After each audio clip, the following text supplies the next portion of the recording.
As you can see, here in Arizona, we just got over a thunderstorm, and I'm showing you that because we're going to take a look at how the car reacted with polys on it.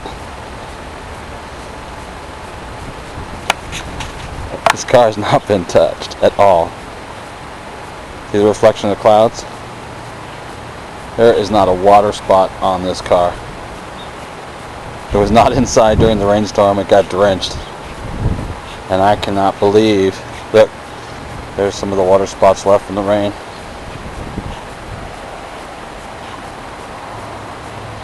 But there is not a drop on this car.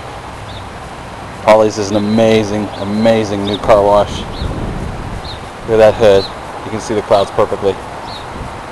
It's at www.carwashspray.com. Unbelievable.